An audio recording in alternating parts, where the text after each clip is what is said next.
everyone, I hope y'all are doing well. Welcome back to my channel and once again back to Helluva Boss. I know it's been a while since we've had this and I'm doing a video of another top 10 list.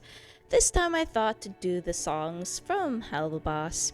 So far they're only the songs from season 1 and half of season 2. But hopefully I get able to have a more complete list by the time the next 3 seasons, because we still have the second half of season 2 that needs to come out, along with season 3 and 4 as originally planned by Vivzepop.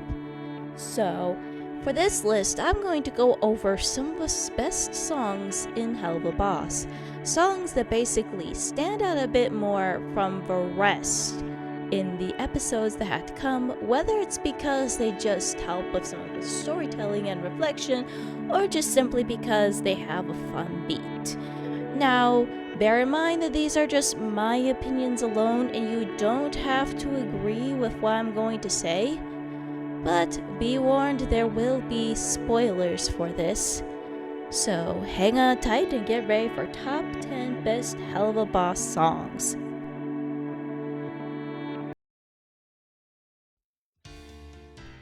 As much as Unhappy Campers wasn't exactly the best episode, at least Millie got a song out of a good deal, mostly with a nice bop that definitely feels like something akin to Disney, as some fans have pointed out. Millie is a bit confused at this unpopularity that she has. Even though they were supposed to go on an undercover mission, she's very unfamiliar with attraction from other people, or humans. If you think about it, she's used to people being scared of her, running away in pure fright when she shows all of her strength and her athleticism. However, when she's in the human world and in her disguise, she takes on a certain implication and appreciation that she doesn't seem to really fathom.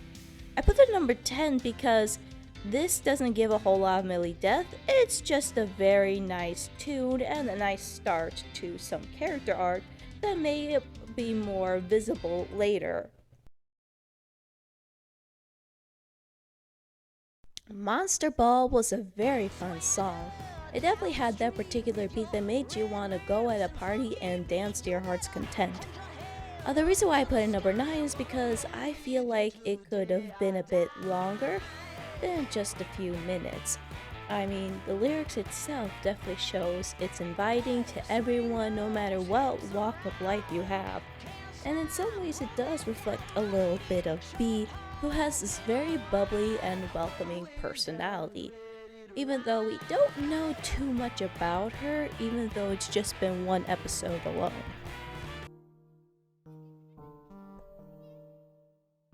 Despite the name of a title, it's actually a very wholesome song. It focuses on the relationship between Fizz and Asmodeus. Asmodeus wants nothing more than to protect Fizz from all the hardships the Manneman will throw at them, as well as the fact that Fizz just adores Asmodeus, being one of the few joys that he found despite his crippled situation. So, after Fizz's panic attack and finally calming down, Asmodeus and Fizz decide to talk about their feelings for each other. Asmodeus reassuring Fizz that nothing bad is going to happen and tries to see the self-worth that Fizz has. As well as Fizz finally enjoying the full weight of Asmodeus' love. The ballad is very sweet and catchy, and is something that we can't help but want to gush over as we see these two dancing.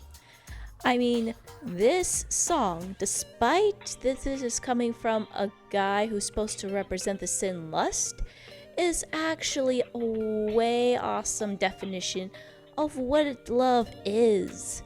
And that's one thing to love about Asmodeus as a whole, is how he represents both love and lust in this show. And I also feel like this song Crooked definitely highlights not only just one relationship, but what it means to be in a relationship, loving people at their worst as well as at their best. As much as I hate the personality of Glitz and Glam, they do have a really awesome song. The song I'm a Clown. Yes, I know there's a swear word here, but considering this is YouTube and there are protocols for bad words, I'm not going to push my luck. So anyway, this song is actually what was featured during the trailers. Take a look. Pretty awesome, right? The song that we heard in the trailer was actually the song of the mid-season finale. So it definitely also highlights more about the general term for greed as a sin. It's destructive, it's shallow, it only goes after what people are mainly interested in and goes off of whatever sells at that point. In the case of the Glam Sisters, Mammon is only going after them because of their looks and their attractiveness to the huge crowd before them, as well as it adds a sense of ferocity where we might not see the last of these two sisters. And I just hope that this could stay far away from them as much as possible in the future episodes. With Moxie's bad trip, it just has a moment where Moxie and Blitz kind of have a moment to quote-unquote talk to each other in song form. Even though this is technically Moxie having this hallucination of their discussion, it does give you an insight of both of their minds. In this case, we definitely see that Moxie struggles with a sense of self-value and the confidence to speak his mind whenever possible. And when you get to season 2, you'd understand why. As for Blitz, his bad trip, we learn, is that he has abandonment issues. He's lost people throughout his life, usually in the more metaphorical sense, dealing with the fact that he's not worthy of love, as well as trying to make amends from the past that he suffered with for a very long time. But I put it not in the top 5 because there is other songs that are just have a certain bop to it. This one just has a certain chill to it, where it feels like, at least in some cases, where Blitz and Moxie are having a heart-to-heart chat with each other, and definitely was a song worth mentioning.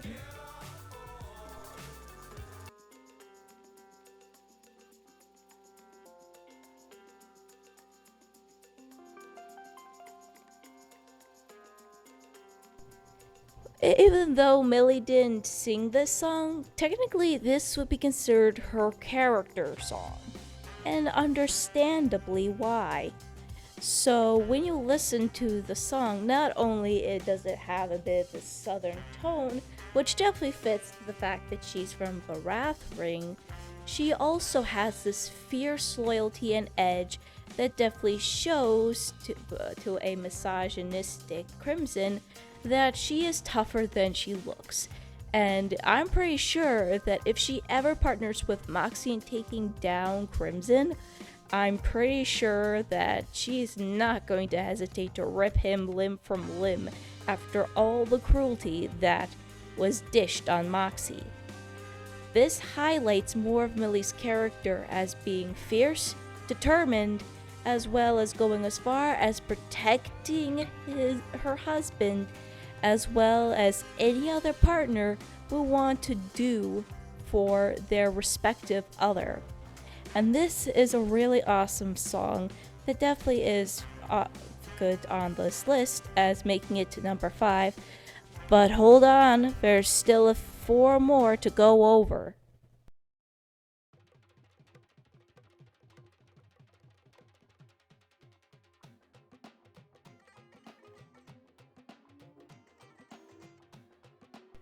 I don't know why, but I feel like the songs from the Seven Deadly Sins, or at least one of the Seven Deadly Sins, seems to always have a really nice pump to it, as well as representing the sins as a whole. In this case of cotton candy, it definitely represents gluttony, especially when it describes how cotton candy is stuck in your teeth, it doesn't really fill you up, but at the same time, it gives you a very sense of energy as well as a happiness that you can enjoy for a temporary while.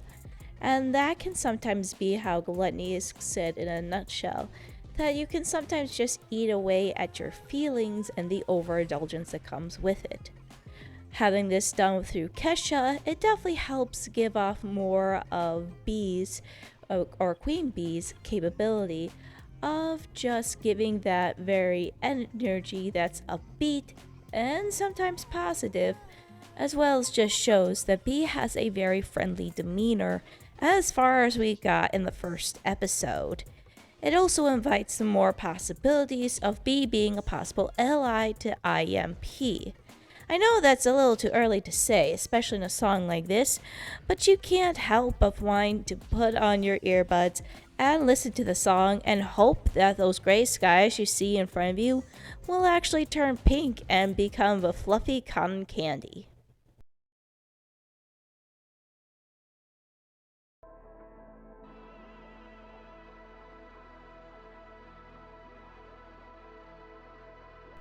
Remember how I said that each of the sins seemed to have their own interesting personal songs? Well, I know we've only been introduced to 3 so far, but I still want to make a mention about it anyhow. In this case, we have House of Asmodeus, which gives off a very nice introduction to Asmodeus himself. So it begins to come off as a very sweet tune as Moxie talks about or sings about his relationship with Millie and his love for her.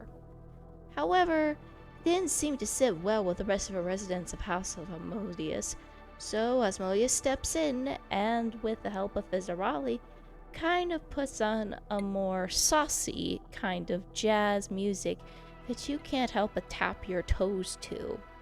It definitely gives off the idea of what lust is, especially when Asmodeus calls out Stolitz for their relationship, to say the least. And that song definitely was a huge wake up call.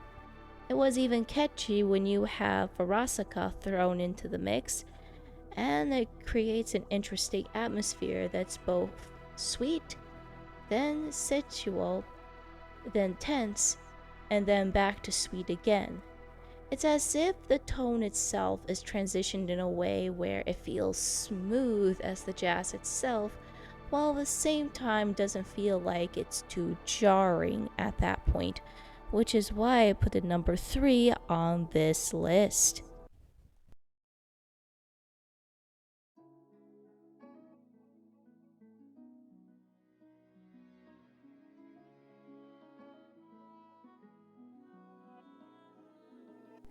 So far, this is the saddest song in Helluva Boss. If some of you had reviewed my last video about the analysis with the lyrics, I think many of you could understand why I would put Stolas Sings at number 2.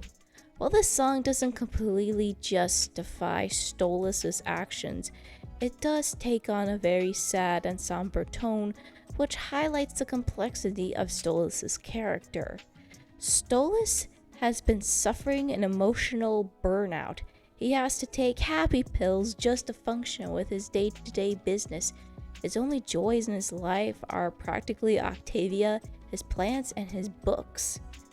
The wife that he has is a pain in the butt, as well as that he is constantly given chores or tasks of his royal duties, which seems to be about looking into the stars and their prophecies, which I'm pretty sure is a different task altogether that is more qualified for someone who isn't an Archgorisha. However, this wasn't the case for Stolas. He struggled with the idea that he had no choice in life, that is, until Blitz comes waltzing in and finds comfort in him. But it also puts their relationship in question, and of course,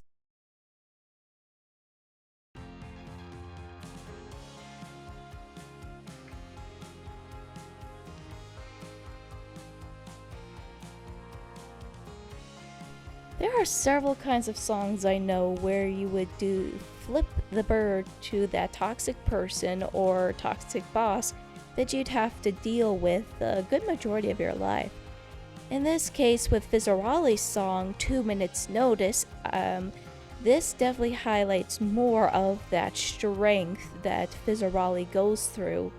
And I swear, just listening to it, I feel like Alex Bryman was really enjoying singing this song. I could almost imagine him just flailing his arms around as he just goes through the recording booth trying to sing this out to his heart's content. Anyway, with Vizarali's characterization, it definitely is highlighted more in terms of how he started off as being this eccentric clown that had no problems in his life to being a fragile demon who's been through a very crippling situation that would have left most depressed. And the way he crawled himself out was pretty awestruck, as well as succeeding in having a healthy relationship with one of the 7 deadly sins. And of course, now that he was comforted of the fact that Asmodeus is not going to leave him because of not winning a contest, and of course, being able to break away from Mammon, Fizz finally gains the courage to actually tell Mammon off in song form, as well as giving Mammon the biggest humiliation of his career, which is much deserved. And I'm pretty sure it wasn't easy for Fizz to actually go up on stage and sing that kind of song to everyone in the crowd. Not only was it a good salute to his character development, but it was a good way of just showing that strength, that much needed strength of trying to learn when to walk away from a toxic workplace. And without a doubt, 2 Minutes Notice by far is the #1 best song so far in Helluva Boss. What do you guys think? Do you want me to update this list when Season 3 and 4 roll in? Also, do a comment, subscribe, and do a like on my channel. This is Dragon Videos, signing off.